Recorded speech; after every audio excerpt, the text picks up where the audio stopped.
yourselves in the chat box, but just to get a general overview, 88% of today's attendees are aspiring foreign service officers.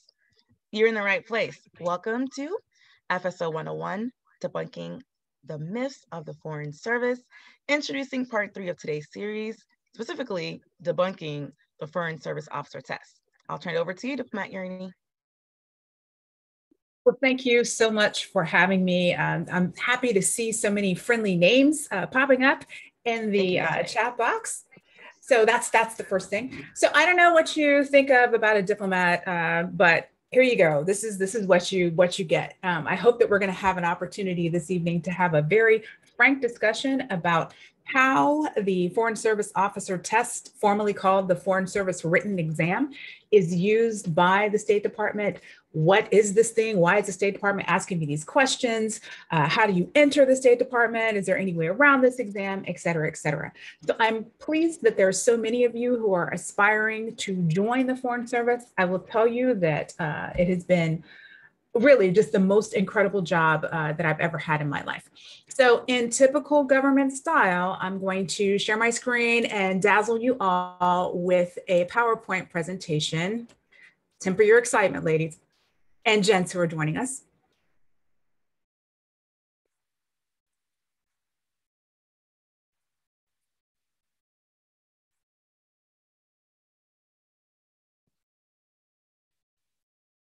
All right, so the first thing that we have to talk about is we can Google like everybody else. The State Department is well aware of our cute little nickname, Pale, Male, and Yale, which speaks to the history that we have of not being reflective of the diversity of our country. So what are we looking for now? We're looking for a group of Americans to bring all of their authentic self to this process, to this crafting of foreign policy, the implementation of foreign policy.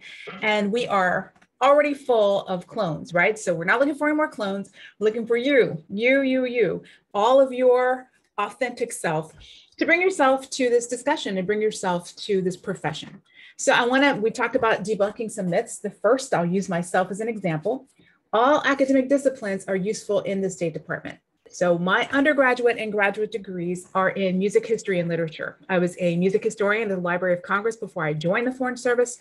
My doctorate is in religious studies, largely peace and conflict. So while we do have lots of lawyers, we do have lots of people who study international affairs, that's fine. But I just need you to know that all academic disciplines are useful in the Department of State. So unlike some of our sister agencies, to become a Foreign Service officer in the State Department, there is no academic requirement. You heard that correctly, none. This is largely because we have not found a particular academic credential to be a predictor of success in the Foreign Service. If we had, we would say, get a degree in this and come on in. Instead, we have, and we'll talk about it shortly, we've identified the traits that are most useful in a Foreign Service officer. So put that myth to bed today that I have to study international affairs or I didn't study political science as an undergrad, so it's over for me. Not so. Very briefly, this is an overview of me. These are my flags. These are the countries to which I've been accredited. I joined the Foreign Service in 2004. Some of you were small children at that time, but Colin Powell was the Secretary of State at the time and was very much the face of our recruitment activities. And so this image with him was, he was leading the US delegation to Jamaica for Jamaica's 50th independence celebrations. And he does have that steel trap mind. I tell you, we once at my swearing in had a small conversation about a cat that was being named after him, like a cat breed or something. And years later in Jamaica, he was like, yeah, he remembered this conversation about, this cat. So in the middle, this is me greeting Nikki Haley, our former ambassador to the UN in the Democratic Republic of Congo. And forgive me for taking liberties now. I know that Daphne Titus is here, the wonderful Daphne Titus, and we were together in Congo. Thank you. Congo was an extra constitutional space with elections delayed about 2 years. Sometimes you have an incumbent who doesn't want to leave. And so part of this job is having a table right at the seat while history is being made. There's a particular thrill in that. The last image, I keep in to keep myself grounded and humble. This is my first ever press conference as the mission spokesperson, the ambassador, the deputy chief of mission, the assistant secretary for Western Hemisphere Affairs. If you look, I am clutching that poor podium, for dear life. I survived, podium survived somehow. I just want to remind you, if you have any thoughts that, oh, I'm not ready, I don't know if I'm good enough, I'm not sure if I should be in this space, you are ready. You may be nervous, you may mess up even, all that's fine, you will survive. The podium survived, Yolanda survived, you are good enough for this space. So let's talk about it. There are 8 easy steps to joining the Foreign Service as a Foreign Service officer. The first, and we have teased this out as its own step, is to choose a career track. So I want to not beat up on any of these online forums too much, but I do want to caution some of the stuff that you may see some places. In the past, you could come in one career track and say, you know what, I came in as an econ officer, but actually, I think I'd rather be a consular officer. I want to change. And we had shortages in career tracks. So you could pretty easily do that in the past. We don't have those shortages anymore in any career track. None. We don't have them. So essentially, if you bid it, you bought it. We want to make sure that the career track that you register for on the day that you register for the FSOT, that is the one that really resonates with you and that really speaks to your interests. So step 2 is to register for and take, obviously, the FSOT, and you have to submit your personal narratives. I appreciate the poll. We're going to talk about the personal narratives and where people tend to have some problems with them. Pass the FSOT, yes. And then you go on to something called the Qualifications Evaluation Panel that we'll talk about. Step 5, we're actually not going to talk about much of what happens after the FSOT because, one, it would take a lifetime. Those presentations are normally about an hour and a half each. So once you pass the FSOT, you'll receive an invitation to an overview of how to prepare for the FSO, the Foreign Service Oral Assessment. That is with me or with my wonderful colleague, Jim Ellison-Brown. And then we can talk a little about security clearances and medical clearances, but that is not part of this process. Step 7, though, I'm going to tell you what happens. Step 7 is something called suitability review, final suitability review, which is something like putting together your application for college, right? You look at all of the scores, they look at all the clearances, because sometimes people will have received their clearances, 6, 12, 18 months prior to an invitation to join a Foreign Service orientation class, A100. And just because somebody has a top secret clearance does not mean that they have not done something stupid between the time they got the clearance and the time it's, time to get the invitation to join a class. So that final suitability review is that final look at the candidacy before making the offer. And then, placement on the registers. Registers, plural, because there's one for each of the 5 career tracks, with the highest scores coming out of the oral assessment being at the top of that list and receiving invitations to join the Foreign Service first. So let's get into it. Step 1, choosing your career track. There are 5: consular, econ, management, political, and public diplomacy. I understand that you've had some sessions already on political and public diplomacy, but I want to make sure that you understand what each career track does, because this informs the way that you approach the FSOT, the test itself. The link to this career tracks quiz, you should already have received, and if you have not, I'm happy to put it in the chat. So the Foreign Service Officer test, shrouded in mystery and, scary for reasons I don't quite understand. Let's talk about it. Why is this thing set up this way? And why is the State Department asking you these questions? So the FSOT is offered 3 times a year. It's offered in February, June, and October of each year. Candidates may sit the exam one time in a 12-month period. So if you sat the exam in June of 2021 and were unsuccessful, the next time that you are eligible to sit the exam is going to be June of 2022. So it's offered 3 times a year, but you may only sit the exam once in a 12-month period. It is computer-based. It consists of 4 time components. So the job knowledge portion is multiple choice. It covers a little bit of everything across each of the 5 career tracks. The situational judgment portion is asking you to use your best judgment to decide in a various scenarios, what is the best and what is the worst option of the 4 or 5 options the State Department has presented you with in a particular situation. There's an English expression portion, which is multiple choice. And then there's a written essay, a timed essay on a prompt that you will not have seen before until the day of the FSOT. So as a quick review, the 5 career tracks: consular, they are responsible for, actually every Foreign Service officer is a consular officer. We all are required to complete a consular tour before tenure. When you join the Foreign Service, you are still a candidate until you achieve tenure. You have 5 years to do that. There are several requirements, and one of them is making sure that you understand consular processes. Because in an emergency, everyone from the ambassador right down to the newest Foreign Service officer becomes a consular officer. American citizens get themselves in all sorts of really interesting situations when they're abroad, sometimes dire. And so in a pinch, everyone will be performing consular services. That includes the adjudication of visas for those who have a commission to be able to do that, and to make sure that we protect our borders by making sure that folks who should enter the United States for whatever reason do so, and do so legally. Our economic officers, and I know you guys are going to have a session on econ on each of these career tracks, but I want to make sure you understand them before we talk about the test.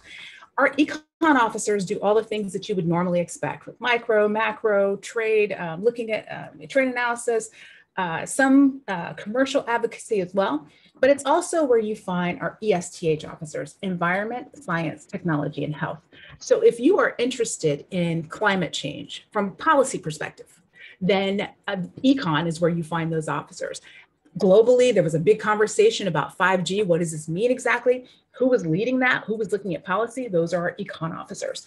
Our health officers are not epidemiologists, they're not virologists, they're not practicing, but looking at what happens from a particular policy standpoint. So what does Ebola mitigation and prevention look like from a policy standpoint? Our USAID colleagues are going to be doing things like providing all sorts of protective gear and humanitarian assistance. Our CDC colleagues are going to be providing the technical expertise as virologists and immunologists, but the health policy officers are econ officers. So again, if you are interested in those types of issues from a policy perspective and not as a practitioner, then that's where you'll find it. Our management officers are essentially the chief operating officers for every mission. Everything that makes the mission run is under the management officer. So every embassy has a health unit, for example, that could be turned into a surgical suite in a pinch. The health officers, the health practitioners report to the management officer. Our financial management officers, our accountants, all report to the management officer. Our IT folks all report to the management officer. Someone has to manage our real estate. I have to have somewhere to live. Daphne had someplace to live in Congo. Someone has to manage dealing with the landlords paying the rent. Someone has to pay the light bill for the embassy every month. Someone has to make sure that our children get back and forth to school.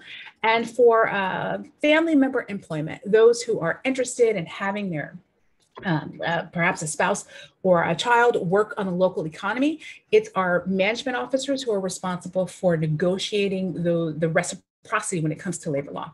So we have lots and lots of lawyers who end up either as consular officers for all the legal reasons that you might imagine, the application of the Immigration and Nationality Act of 1980 as amended, and also management officers, because HR, for example, also reports to management. So fortunately for me, I just have to do my job at Post. I don't have to worry about, a third country national and the labor laws and do they have the right to work for the embassy? That is someone else's issue, and that is the management officer's issue. Public diplomacy, my own career track, tends to be in 2 tranches. On the one side of the house, there's press and media affairs, and everything that's public facing, our websites, our social media, all of the public utterances of the embassy, all of that comes out of public diplomacy. And then the other side of the house is educational and cultural affairs. So not just the programs that you may think of, Humphrey, Fulbright, IVLP, YALI, all of those Cadillac programs, but also from a policy perspective. So as an example, in the Congo, they were interested in mainstreaming their children with disabilities. They were looking at what model they would use. They looked at a Belgian model, they looked at the French model, they were looking at the Americans with Disabilities Act. They decided to go with the ADA as their template, which then meant that as the public affairs officer, the Council for Public Affairs, I became the liaison between the Ministry of Education and our Secretary, Secretary of Education back in the States. So we provided some technical expertise also. So our colleagues in USA, for example, were doing real boots on the ground working with implementing partners type work. If you have a child who is deaf, who has one parent speaks Lingala as a native tongue, the other speaks Chuluba, that child is going to be instructed in French when he or she goes to kindergarten. What type of materials are we looking at? What should those materials look like? That is the purview of USAID from a development standpoint. From the PD standpoint, back on the policy side of the house, the decisions that we made were about supporting the government's move to mainstream their children. So for example, that next slate of Fulbrighters was all devoted to that support. So they were people who went to the United States to study things like curriculum and design. 2 of them were on their exchange at Gallaudet. So I want to make sure also that you understand the difference between policy, the policy side of the house, that's me and state, and the people who are doing things really sort of boots on the ground implementation, and that is USAID. And I mention that not because I am a recruiter for USAID or for the Foreign Commercial Service or any of our other sister agencies, but mostly because we want to make sure that as you go through this process, that the State Department is really right for you. This is a little bit of a heavy lift, right? The commitment that is required, the time commitment, there's a little bit of an emotional commitment. We want to make sure that you are focusing your talents on the agency that really resonates, the agency that does the work that really resonates with you. So all that said, let's talk about the job knowledge portion and the situational judgment portion. So job knowledge is multiple choice. It has a little bit of everything across each of the 5 career tracks. It some world history on there, US culture, technology. There's some finance on there. There's some world affairs, a little bit of everything across those 5 career tracks. So as you're approaching these questions, ask yourself first, who in the embassy would be responsible for this? Who in the embassy would normally need to know this thing? There's some just sort of general things about American history and American culture that every officer needs to know. But remember, these are Foreign Service generalists, meaning that you're expected to know a little bit of something on at least a baseline level about everything in each of the 5 career tracks. The situational judgment portion has a series of just descriptions of situations that anyone might encounter on the job as a Foreign Service officer. This is meant to evaluate your judgment. Just that simple. Judgment is one of the 13 Foreign Service dimensions for which we recruit and we evaluate against these 13. And I will put up a link and a slide to what those 13 Foreign Service dimensions are. So how are you going to prepare yourself? You're going to take the Foreign Service Officer practice test. You can take it either on the career site, careers.state.gov, or you can take it on our app. The version on the app is slightly shorter than the careers.state.gov version, but it's a wonderful diagnostic tool because they're not hypothetical questions. Those are real FSOT questions retired from prior iterations of the exam. So this is a screen capture of the last time I took the practice test on the careers page. And the setup is very much what you're going to see when you go on. It's going to keep track of the number of questions that you've answered and how many are left. This is very much what the test will look like when you sit the exam, the actual FSOT. It's going to keep track of how many minutes have elapsed and how much time you have. So let's look at this one. The U.S. Constitution forbids national and state governments from enacting which of the following criminal statutes because. So when you see these questions, however, because, and, all of those sort of conjunctions that can impact the rest of the statement, pay attention. So it prevents national and state governments from enacting which of the following criminal statutes because it's retroactive and would work to the disadvantage of an individual. And here are your options. Workers of the world, unite. You have nothing to lose but your chains at the passage from. And you would be expected to recognize passages from these types of major works. If consumers believe that the supply of bread will decrease in the next few months, the most likely effect will be, clearly this is just testing your understanding of supply and demand.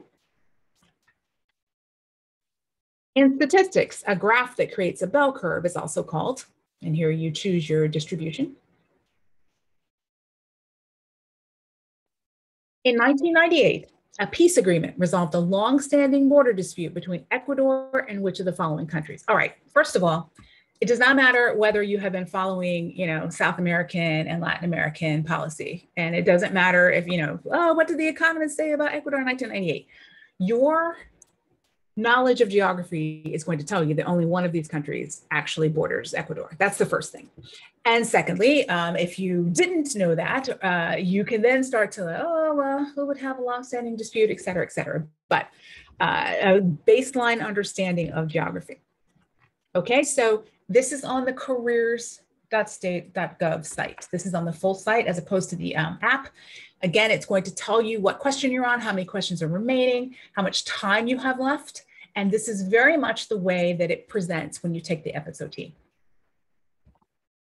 This is page 26 of the guide, and I'm going to put that in the chat right now for all of you who've not yet been able to see it. And links to all sorts of goodies. Sorry? If it's okay with you, sure. We do have a question that's similar to what you're actually just talked about. Sure. One of our participants wants to know, does the exam let you know when you get a wrong or right answer on demand? Yeah. And once you answer that question, I actually would like to acknowledge Ambassador Bonnie, who's our founder of WCAPS, the Women of Color Advancing Peace and Security. And once she joins us as panelists, we'll give an opportunity. If you don't know Ambassador Bonnie Jenkins, she's a wonderful woman who's had a vision, but she expanded that for all of us so that we could have not only a platform, but most importantly, a community in the fields of national security. So thank you so much, Ambassador Jenkins, for joining us today. I don't know if you would like to provide some short remarks. Oh, not really. I think, I don't know if you can hear me. Yes. But no, that you're doing this. I saw so many people were wanting to get some background information on this. So thanks for doing this. I'm so glad you pulled this together, Maritza, and that your working group pulled this together. So no, this is going well. I'm listening in and I'm hoping that everyone is also learning quite a bit from this. So thank you. Well, I'm going to fangirl Ambassador Jenkins. We're so proud of her. Just can't wait for her to be confirmed. So this is page, I know, right? This is page 26. You will see in the link to the floor. Also, sorry, Yolanda. I should have said hi. Thanks for doing this, Yolanda. It's good to see you on screen. Everyone's next time. Confirm Ambassador Jenkins now. Right. Confirm. Right. So page 26 of the Foreign Service Officer Test Guide in the link that I just gave you. And so a lot of people struggle with this portion. So the Foreign Service Officer Test is based on the 13 Foreign Service Dimensions, a link to which you will find. So judgment is one of them. It's really, really key. Where people tend to get a little wrong with this is they try to game it. So you're presented with a scenario, you're asked to choose the best and worst response. So the first thing that you're going to notice when you read through here is that there are no obviously ridiculous options, right? There is no option that says, slap the ambassador and run. So part of it is, how do you synthesize information? How do you reach some sort of decision? What's your decision-making process? So if you try to do this as sort of, for this one, I'm going to say this because I think that's what they want to hear. And on this one, I'm going to say that. No, just what do you feel is the best and the worst response? So let's take a look at a couple of these. Number 2, you work with a peer to negotiate leases. You notice that your peer seems to give preferential treatment to certain landlords and states that it's because he or she trusts them. However, you review the contracts and you notice they are not the lowest cost. What should you do? A, B, C, or D? A, let your peer choose the landlords as long as everything stays within budget. 2, or B, tell your peer that this conduct appears biased and to consider reevaluating contracts. C, tell your boss to look into your peer's behavior for possible ethics violations. Or D, ask your peer to explain the decisions given the higher cost. Now, again, No options, strangle your peer and tell them that this is not okay. There's no obviously horrible option. This is about the way you synthesize information and how the process that you use to reach a decision. Really quickly, let's look at number 4. You manage cultural programs for the embassy and normally conduct 8 training programs per month. Your boss tells you that budget cuts mean you must limit your programs to 6 per month in the future. What should you do? A, prioritize the types of programs you conduct and cut those that are not as important. B, gather your staff and brainstorm ways to make counterarguments in favor of sustaining programs at the current level. C, encourage influential people to attend your programs and to put in a good word for you and your programs with your boss. Or D, work with your staff to identify potential areas to make cuts to minimize the impact on program priorities. Once again, your thought process. How do you go through the process of making decisions? How do you do that? This is judgment.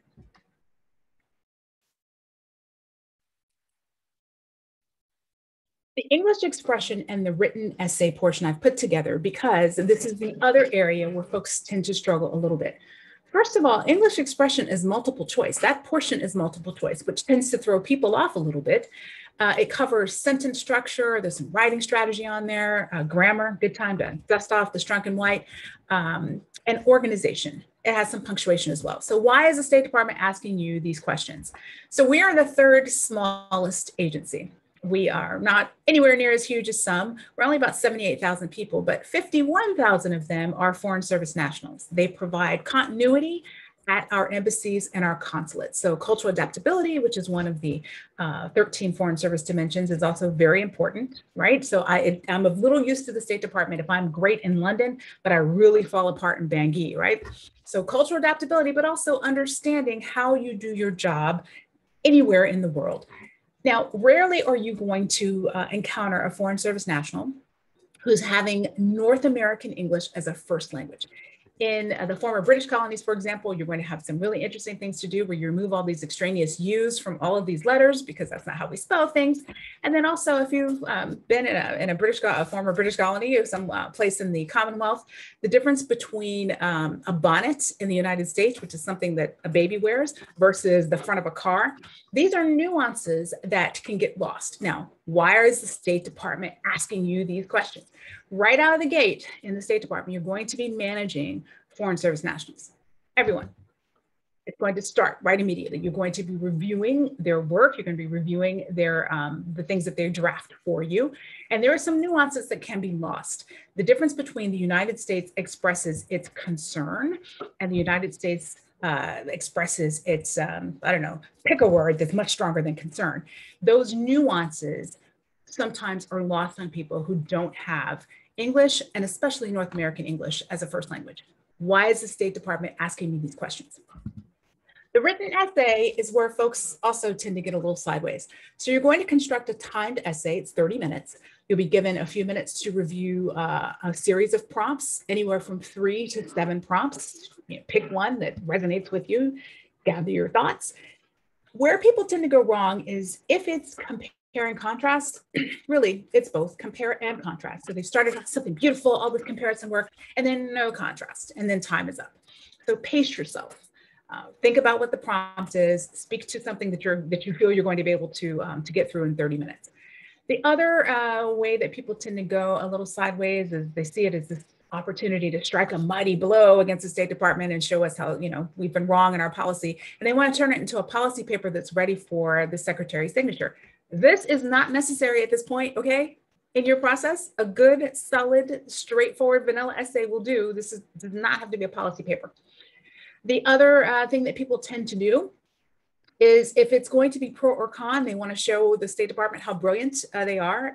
We said pro or con, and instead they craft something where it's pro and con, womp womp, follow instructions. So let's talk about how you can prepare yourself. How can I do this? I've got myself together. I'm pretty sure I have my English expression points are strong. Why am I struggling when it comes to the FSOT? The first thing is to familiarize yourself with the way that this organization communicates. Now, I'm not talking about the Human Rights Report. Do not pick a 900-page tome. I mean, on a day-to-day basis at an embassy or consulate, how are they communicating? So the first thing, I've chosen Cameroon because I served there. The first thing you're going to notice is up here, this is the English version of this site. It's always going to be in English and also in the official language of the host country. So for Cameroon, there's a French version of this site. Everything is going to be translated into something else in almost every instance. This is not the time for Yolonda to draft in her flowery Shakespearean English, right? Because the translation to French might do something weird. Straight, clean, straightforward, pithy writing. This is the organization that really values that kind of writing. As I told you, I'm a humanities girl. I had to strip the passive voice out of my writing for this organization. This is not your dissertation. They're not going to take your firstborn child. Your stuff is going to be edited. Clean, straight, pithy writing is something this organization very much values. So when you go to an internet page of any embassy, on the landing page, you're going to find really good things. This one, these are remarks for the donation of materials under the Department of Defense, something, something. So these are remarks that the ambassador delivered verbally. How does this normally happen? So the defense attaché's office is going to draft something. It's going to go then to the public affairs section, to the public affairs officer to clear, fix it all up, knowing how the ambassador likes his or her stuff. Then it goes up to the deputy chief of mission for a clear, and then on to the ambassador, who will then give it his or her final flourishes. This is an excellent way for you to look at something that has been cleared through all of those people, and to also see the difference between something like a press release that is meant to be read versus something that is meant to be delivered orally. Notice the differences in the nuance. So on every landing page, you're going to have a couple of things like press releases. There are two here. One, a condemnation of separatist attacks against civilians. The other, condemnation, the United States condemns attacks by extremist groups. Press releases are great. It's typical sort of writing, don't bury the lead. What are we here to tell you? It's right up front, nothing flowery here, very, very straightforward. And then for those of you who have language expertise, if you have French or you're looking at another embassy's page, look at that press release in English and then how did that end up translated in French or Spanish or whatever, so that you can see the process and the value of having something that is very clean and very straightforward. For your writing strategy, use these press releases. If they are 5 paragraphs, see if you can get that down to 4 without losing any of the meaning and nuance. Move some things around. Perhaps the way that it's structured is not the way that, if you had your druthers, you would do that somehow differently. Or perhaps they've drafted something that could read more cleanly. Sure, play around with those and see what you get. This is also really good. A signing at a MNREX, signing ceremony at MNREX supports US-funded nutrition and education programs. This is a USAID project, and it's a signing ceremony. So we're handing over some things and we're talking about what we expect the relationship to be like in the future. See if you can look at that. Can you get that down? If it's 5 or 6 paragraphs, can I get this down to 4 without losing anything? Writing strategy, very important. And then finally, statements, just straight up statements meant to be issued, not necessarily meant to be read, but they will be carried oftentimes in local press and sometimes read on radio stations and et cetera, just very, very clean, straightforward writing. So familiarize yourself with the way this organization communicates. Pick your dream embassy, pick one from, each of the geographic regions.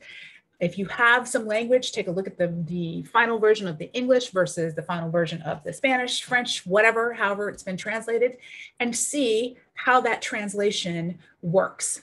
It will become, I think, clearer to you why it is that what some humanities people might call boring writing is the way that this institution communicates.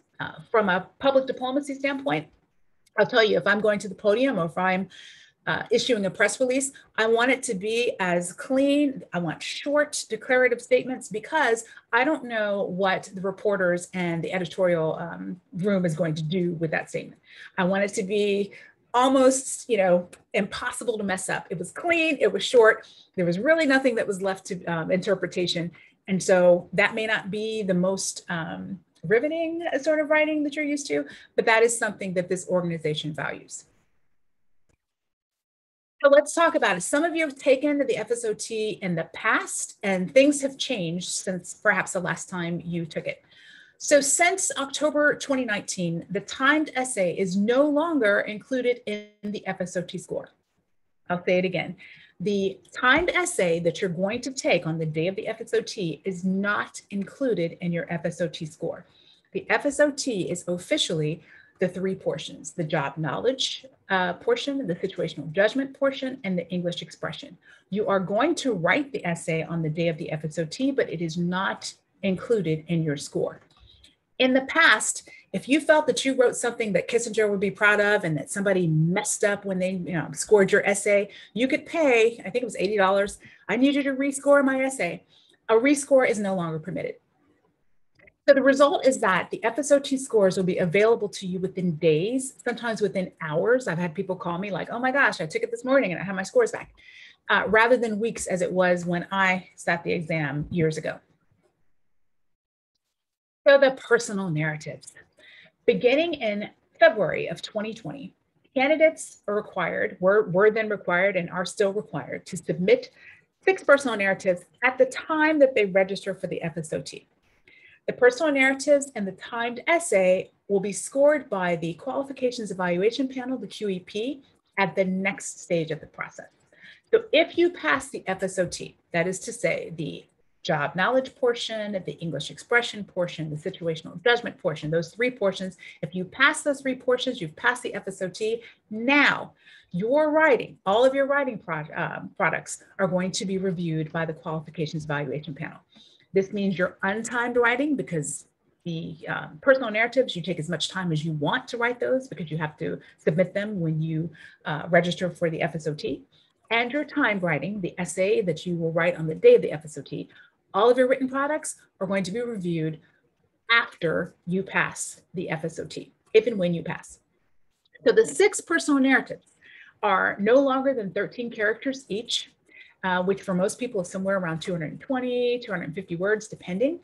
And they will address the following topics, prompts. These are 6 of the 13 Foreign Service dimensions: leadership skills, interpersonal skills, communication skills, management skills, intellectual skills, and substantive knowledge. It is perfectly fine for you to use the same example. You want to talk about your leadership skills and your management skills, or you're both talking, using an example from the same job or the same scenario, that's fine. But where people tend to go wrong with this is they mix the two. This is like comparison and contrast, right? Or pro and con, pro or con, pro and con. You can use the same example, but don't start mixing in your leadership skills with your management skills. Speak to the prompt. To the extent that you can, you should be speaking to which of your career tracks you've registered for. So it would be great if you're econ, if you have some examples, but don't get too wrapped up in this. Very few people have ever had a job as a diplomat before. It's a second career, or brand new for almost everyone. So it's not held against you that you don't have experience in an embassy or a consulate. That's not the way that this works. A lot of times people undersell the skill sets that they've acquired. If you have ever led any university club or group, you have some interpersonal skills that you maybe want to talk about. If you came out of that process and you still talk to, you're still friends with all those people in that group, you have some interpersonal skills that you need to maybe speak to. I was a waitress. I love to tell the story because it's true. I was a waitress for exactly 3 days. The world's worst. If you work in hospitality, you have some management skills and some communication skills that perhaps you are selling yourself short on. So we have not set out and said you have to have a degree in X thing, because a particular credential is not a strong predictor of success in the Foreign Service. Instead, the predictors of success in the Foreign Service are the 13 Foreign Service dimensions. We don't care how you acquire them. Some people are going to get them through their life experience. Other people are going to get them through their educational experiences. Most people are going to get them through a combination of those two. Doesn't matter how you acquire them, so long as you have them, and more importantly, have the ability to convey them. So we get this question a lot, and so I took a quick screen capture. What exactly do you mean by leadership, Yolanda? And it's not what Yolanda means, it's what the State Department means. This is from the careers page. It's about the 8 steps. And under step 2, register for the FSOT, there is a sub-tab, submitting the personal narratives. It will tell you, again, what I just told you about the 6 precepts, the six of the 13 foreign service dimensions. What do we mean by leadership? Innovation, decision-making, teamwork, openness to dissent, community service, and institution building.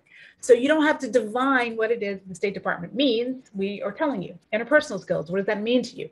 Professional standards, persuasion and negotiation, workplace perceptiveness, adaptability, representational skills.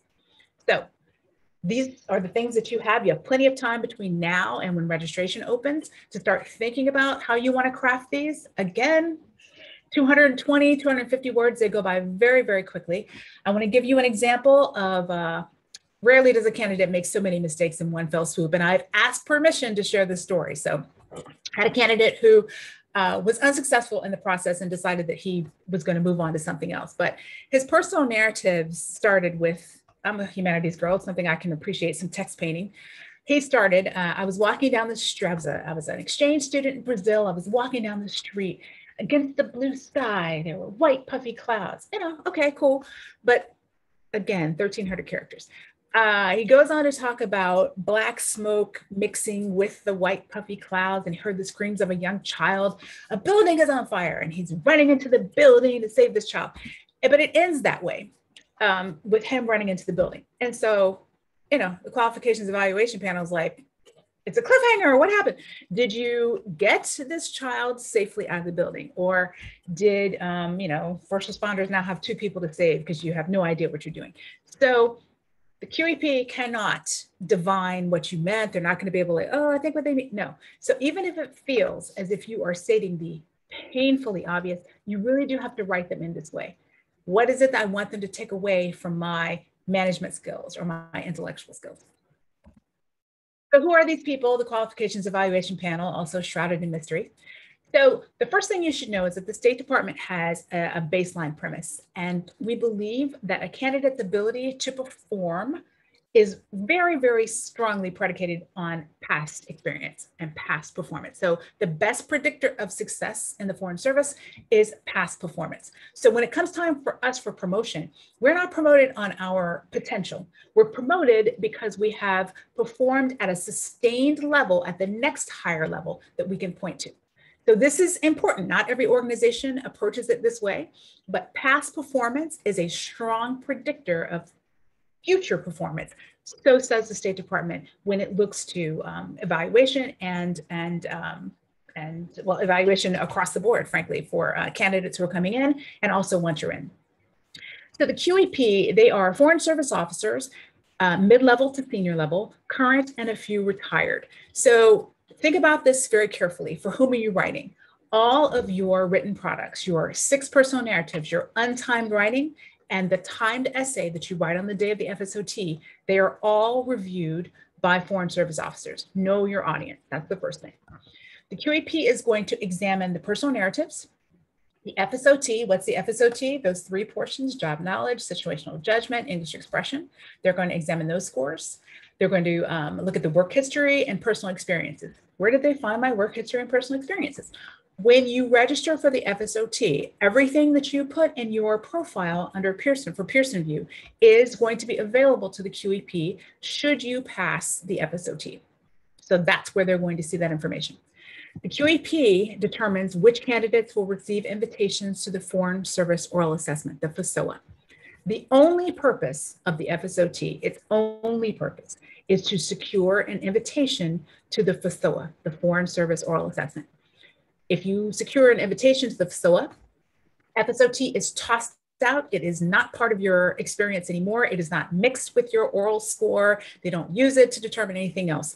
The only purpose of the FSOT is to get you an invitation to the oral assessment, after which you're going to start from scratch. Everyone goes into the oral assessment at a perfect 0, and then you work up through that process, which is completely different. So the great dream crusher in this process is this step, the first one, the FSOT. This is where most candidates are going to be excluded. So pay attention and remember, ask yourself, why is the State Department asking me these questions? 2 questions for you, Diplomat. Sure. The first question is language a requirement? It is not. And the second We're going to teach you whatever you need to know language-wise. Okay, perfect. And the second question is your QEP made up of FSOs from the career track you selected? They're across all career tracks. Good questions. So on the day of the FSOT, you should arrive or log in, because it is now possible since 2019, October 2019. It's possible to take the FSOT from the comfort of your own home. However, the first step is to check with Pearson VUE to make sure, one, that your operating system is compatible, that you have enough RAM. You may have to download some programs to make sure that they're able to remotely proctor the exam for you. If they cannot, you're going to have to take yourself to a test center. They are available all over the world, in the United States and all over the world. Some of them are on military installations, and many of them are on embassy and consulate compounds, or at embassies or consulates. So before you can select a test date or a test site, you have to submit your 6 personal narratives. So don't do what undergraduate Yolonda would do, like, oh, is that tomorrow? I probably should submit that, because your test date is, your preferred test date or preferred test site may well be gone. Oops, she skipped one. Let's go back. You're going to have produce, either bring or produce, a current government or state issued ID. Nothing expired, please. No school IDs, please. I've seen people get kicked out and then they're frustrated, like, oh no, I can't. Yeah, nothing expired, no school IDs, okay? You will have your photo taken for security reasons. Folks have tried to scam this process many, many times. You will not have access to cell phones or electronics during the test period, which for most people is about 3 hours. So you're going to be offline for about 3 hours. Just prepare for that. You have to be prepared to remove all outerwear, no coats, no sweaters. If I were taking it, I'd have to take this off. No jackets, only prescription glasses, and no hats. And you will not be allowed to leave the immediate area during the testing period. So yes, you should be well hydrated, but then you should also go to the bathroom, because 3 hours. And if you step out, I need to step out. If you step out in October, you have stepped out until February, okay? Do not start this process and then, oh, I need to leave. That's not how this works. So 3 hours, you're gonna be offline, incommunicado, just plan for it. So 8 easy steps to FSO employment. First, and the great first step, is to choose a career track that actually resonates with you, something that you want to do at least 8 hours, 8 hours a day for the next however many years. And the way that you can figure that out is to, one, do what you've been doing, which is to attend these types of sessions where you can hear from Foreign Service officers about their work. You can see some of the videos that are in the link that I gave you, and also take that cute little quiz. It's 50 questions and it's a little bit of a time commitment, but do take the quiz about which career track is best for you. You might be surprised at what you had not thought about before. Oh, I didn't really think about econ before, but this test seems to think that would be a great econ officer. The next step is to register for the FSOT. Registration opens on August 26th for the October FSOT. So you will have between August 26th and September 30th to register for the October FSOT. There will be test dates offered between October 2nd and 9th. So August 26th is your registration. The very latest you can register is September 30th. After passing the FSOT, you will go to the Qualifications Evaluation Panel. And again, the FSOT, those 3 portions, the job knowledge portion, the situational judgment portion, the English expression portion. Pass those 3, congratulations, you have passed the FSOT. And now your Qualifications Evaluation Panel is going to review all of your written work. They're going to review your 6 personal narratives, your untimed writing, and they're going to review your timed writing, the timed essay that you're going to write on the day of the FSOT.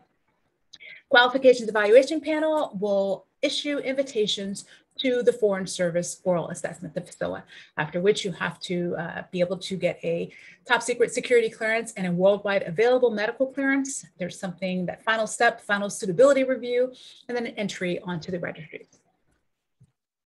So I am the Diplomat-in-Residence for the DC Metro region. Your autocorrect is going to tell you that my parents messed up when they decided to anglicize a Spanish name, but it really is spelled that way. If I am not your Diplomat-in-Residence, there's a link in the chat so that you can find them. There are 16 of us spread around the country. They're all really fabulous, really fabulous officers. If you are interested in a particular career track and your diplomat-in-residence is not that same career track, it's okay to reach out to another. Hey, I really was interested in consular and turns out I need to talk to, in that instance, Lou, who has is out in Chicago. So with that, I'm going to stop sharing my screen and I am going to happily take your questions. Thank you so much, Diplomat Kearney. I can see why all the, what do you guys refer to? Howard Nights? I should know. Howard Nights, don't get us started. It's, you know, I can see even, why. Even in the best of times are insufferable, but it's great. We had all that amazing support when we first started today's session. You are amazing, fantastic. Thank you so much for your time again. It's truly an honor that you've joined WCAPS SCAD. We have a couple of questions that came from your last piece of your presentation as relates to employment. So the first question is, do you think that certain cones offer a better work-life balance than others? So for example, as a public diplomacy officer, were you expected to be available after business hours? Can you talk a little bit more about a day in the life of a diplomat? Yeah, good question. So it is true, public diplomacy, a lot of what we do is evenings and weekends, right? So you've worked the regular day and then also this evening there's going to be a, I don't know, a visiting artist doing whatever.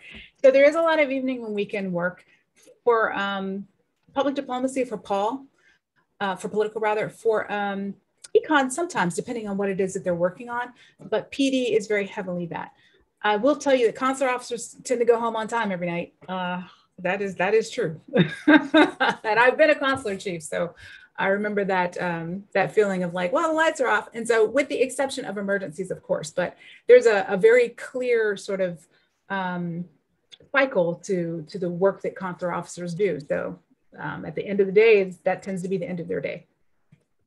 Thank you so much. And our next question, we talked about 5 key tracks. One of our participants would like for you to explain the econ track. Once again, you mentioned something about it's a combination of environment, health, and tech. So can you elaborate more about the economic track?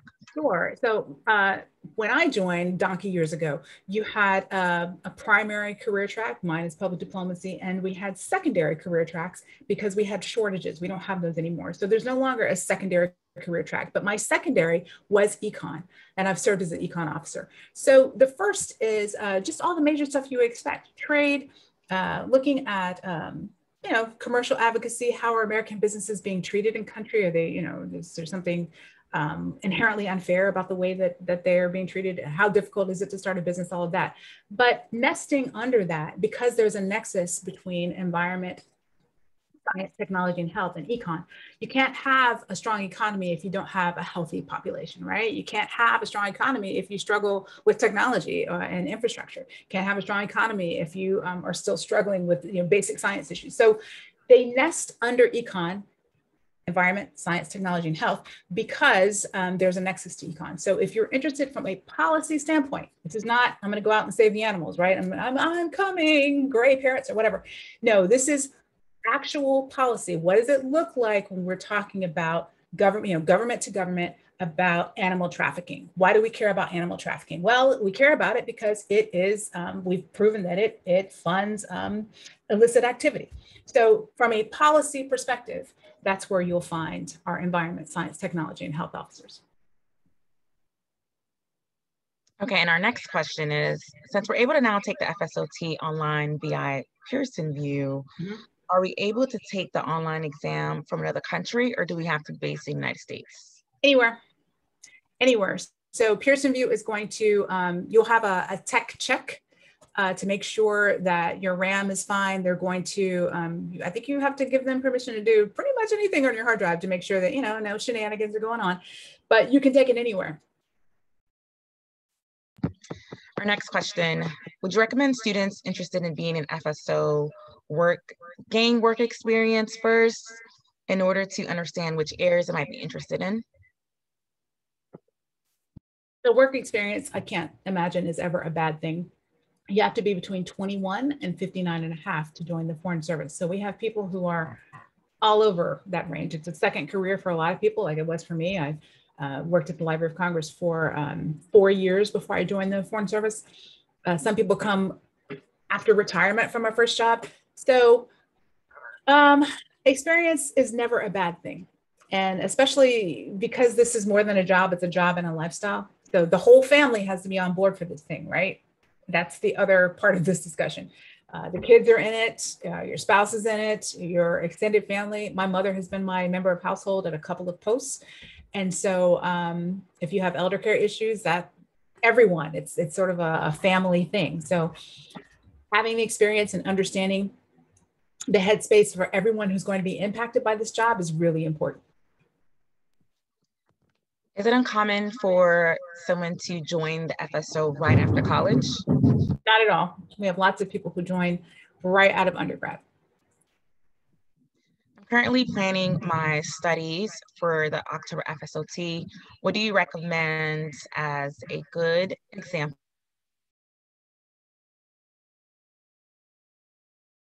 I'm sorry, you cut out. What do I recommend as a good? What do you recommend as a good outline for study purposes? Yeah, so here's where I said I wasn't going to beat up on these online platforms too much. Here's where I'm going to beat up on them. So I can't control what a group of strangers tells you in a group, right? All I can do is tell you that some of them are having a real good time with y'all, like just getting in your head. So be careful. There's nothing that is for sale that the US government has not created. So the first thing I think is to look at the stuff in the links. Those are free materials that we have provided so that everybody is on the same footing and has the same understanding. You should know that by regulation, our processes are reviewed and they change all the time. If you receive an invitation to the Foreign Service Oral Assessment, you're going to sign an NDA for that process, right? So some of the people who are online like, oh, let me tell you what happened at orals. First of all, I can't speak to how accurate that is. And secondly, they've got a big old fat NDA hanging over them about that. But we know that people break that all the time. So all of these processes change. One of the reasons you can only sit the exam once in a 12-month period is because those test questions are retired all the time. So if you sit the exam twice, you're going to be presented with the same concepts, but no candidate will receive the same question twice, ever. So look at the things that the State Department has provided you. The careers page is amazing. Everything you need is there. That did not exist, by the way, when I was trying to go through this process. And reach out to your Diplomat-in-Residence. I will save you $9.95. I was curious. I saw one of these supposed guides and I was like, what is this? So I downloaded it and it's that guide the link to the guide in the chat in a different font. So don't buy that one because you already have that one. The rest of them, who are these people? Like, are they making up the exam? Like, why would you buy something from someone who, it doesn't make any sense to me, but people do it. And then I've seen like these like coaching, like as a cottage industry, like let me coach you through the FSOT. Okay. So think it through.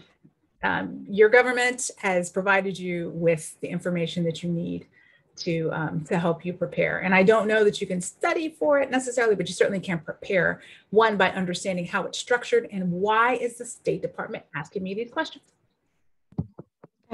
This is my 6th time taking the FSOT. What advice do you have for me to continue on this journey? So I don't know what the issues were. The first thing is to take the practice test. It's going to generate for you a score. It's going to generate for you a pretty accurate score, and it will tell you what you can expect, how you can expect to perform on the real FSOT. From there, you plug in the suggested reading link in the chat. It's not meant to be a syllabus or take over your life. So let's say you've taken the FSOT practice test and it comes back, it seems I need to bone up on organizational management. Well, luckily for me, the State Department has identified a resource that they trust so that I can get smart on organizational management. Or it seems that I need to bone up on, I don't know, world history.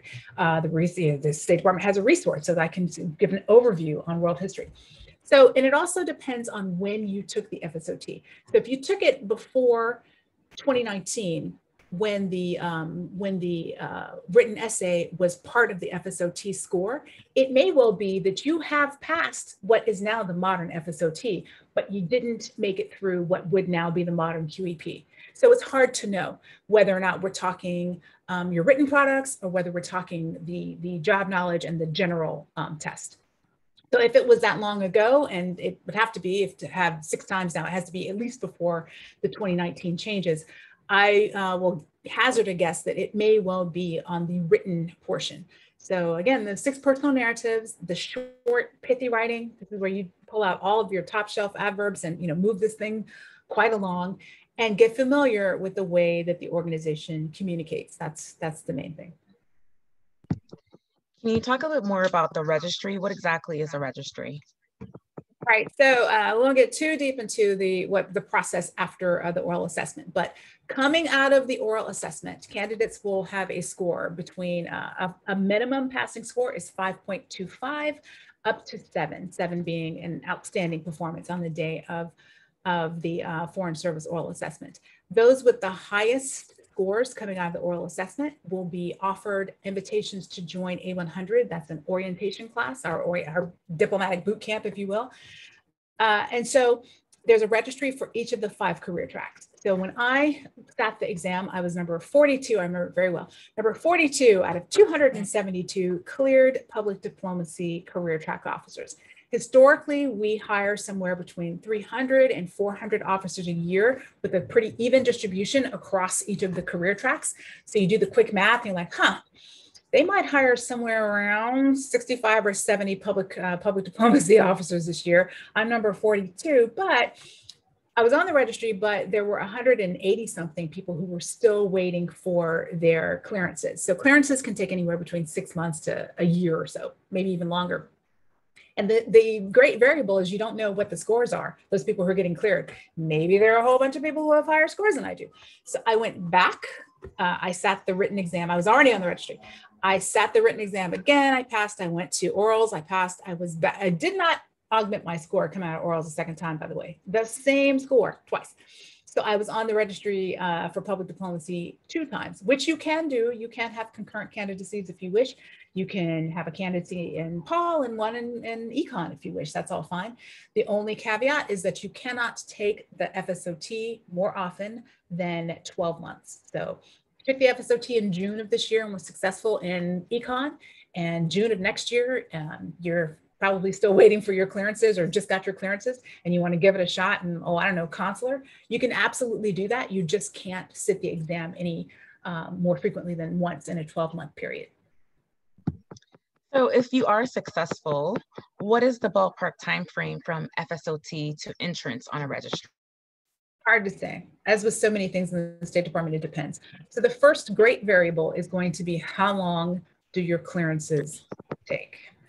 For some people, it goes very quickly, 4, 5, 6 months. Other people, a year, 14 months or longer. It depends. I mean, have you been backpacking across North Korea? I don't know. So it depends on how long the clearances take. The second great variable is really on you. So after you pass the QEP and receive an invitation to the oral assessment, currently oral assessments are only happening in the United States and only happening in Washington, D.C. So you schedule yourself for your oral assessment. Some people wait. I'm happy, I want to take my oral assessment, but I have to get through this semester. My brain is not, I just can't even focus on it. I'm going to schedule myself several months out. So there are lots of variables that actually rest with the candidate. So if everything goes swimmingly and someone really wants to get this done, let's say you sit the exam in October and you pass, you would, QEP normally takes around 6 weeks. So let's say early November, you find out, you're going to orals. Now you have to schedule yourself for the oral assessment. There are lots of people who are waiting to be scheduled. We had lots of backlog when it came to pandemic, but they're moving through those backlogs this summer. So let's say in November, you find out that you are going to orals and you schedule yourself for orals in, I don't know, February, March, and pass. Now you have your clearances. How long does that take? Let's say 6 months, best case scenario. What does that put you? Somewhere August-ish, let's say. And now, it just depends. The final great variable is how competitive a score you have coming out of the oral assessment. Did you pass the oral assessment, but it's a okay-ish score? It's not, you're not super high on the registry. You can only remain on the registry for 18 months. If you have not received an invitation to join a Foreign Service orientation class in those 18 months, your clearance expires. It's pretty much a conditional clearance anyway. It expires and you have to start that process over again from the FSOT. So the great variables, how long does it take you to get your clearances? When do you schedule yourself? How quickly do you get yourself started in that process so that you can actually be on the so that you can actually be on the registry. And then finally, how competitive is your score? Is it going to be something that gets you high enough on the registry so that you don't have to worry about not getting an invitation to a class in the 18 months that you have? What did you say was the score range between 5 and 7? Can you clarify that one more time? Sure. At 5.25 is minimum passing right now to 7. So you're going to be given, the scores actually range from 1 to 7. So 1 being a very poor performance, 7 being outstanding performance, and there are 0.25 increments. So right now, a passing score for the oral assessment is 5.25. And can you talk a bit more about the behavioral judgment section one more time? Situational judgment. Sure. So it presents you with just some scenarios that any officer might find anywhere. And so provide some tips on how to study for this section. Oh, sure. Sorry. So I don't know that you can study. I get this a lot. How can I game this, Yolanda? Tell me what they're looking for. It is about how you synthesize information and how you reach a decision. This is about your judgment. So I would not take them, I wouldn't view them like, for this one, they want me to say this, and for that one, they want me to say that. Again, remember, if you saw those, and you'll see it in the link when you open the career guide, there are no obviously horrible options. There was no option like, burn the embassy down and run. No, that's not one of the options. This is about how you synthesize information. How do you make decisions? How do you reach a decision, and what your judgment is? And that whole section is taken as a whole. So obviously when it's being scored, if there are some crazy fluctuations between, it seems that this person makes judgments in this way, but then over here there are these sort of outliers, that is probably not going to be a good day. So focus less on trying to game that section and focus more on just think it through. How would I make this decision? Like, which of these would least resonates with me? Which of these would I least want to do in this scenario that's presented to me? And our last question for you, as we prepare to create our publication, Demystifying the Public, on the topic of the Foreign Service, what are your top 3 tips that you have for us? What are some of those things that what can you demystify for us right now? Top 3 that you can think about. Yeah, the first is that the FSOT is somehow like a game of Trivial Pursuit that is completely random and has nothing to do with anything. That's untrue. The more you know about the 5 career tracks and the 13 Foreign Service dimensions, the more it becomes clear to you why it is the State Department is asking you these questions. That's the first thing. The second is that the FSOT has something in it that just is going to be unsurmountable when it comes to the written portion, that unless you have some experience in state, unless you've actually been some sort of intern or something, you're never going to be able to understand the State Department or write for it. That is also untrue.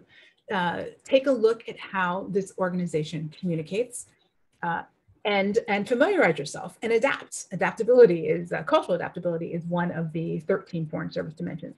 And the third is that somehow people of color, women of color in particular, are outliers and don't have a reason to try to be in this space, or that it's going to be something that's almost insurmountable.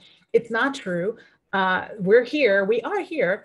I would like to see some of you in an embassy or a consulate somewhere so that, we can hang out.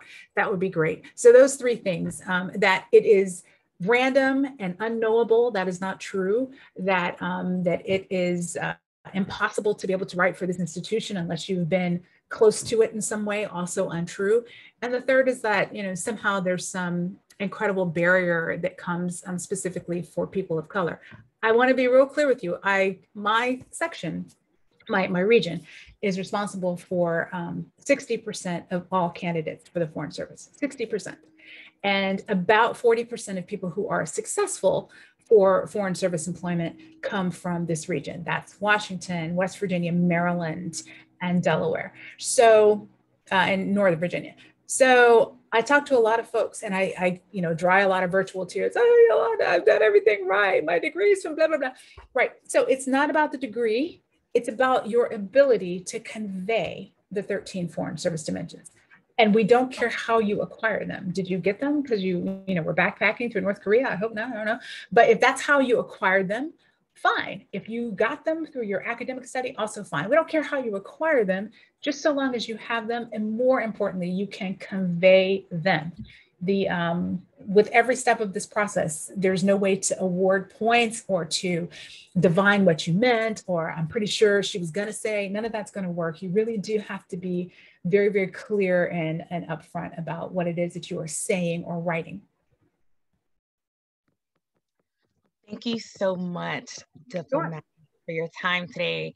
Again, it's such an honor to welcome you. Thank you everyone for joining us for today's programming, Debunking the Myths of Entering the Foreign Service, Part 3, specifically focusing on debunking the Foreign Service Officer Test. I am Maritza Adonis. I serve as the GAD WCAPS Chair. If you would like to stay in touch to join our GAD leadership, or if you would like to get more information about our next series, or if you would like to join our FSO publication team or join the FSO study group, please send us an email at gadwg@wcaps.org. Again, thank you so much, Ambassador Bonnie, for joining us today. And thank you so much, Ambassador Kearney, for your time today. Thank you for the, thanks for having me. And thanks for that real quick promotion right there. Your lips to God's ears. Hey, y'all, come on in. The water is fine and we need more of you.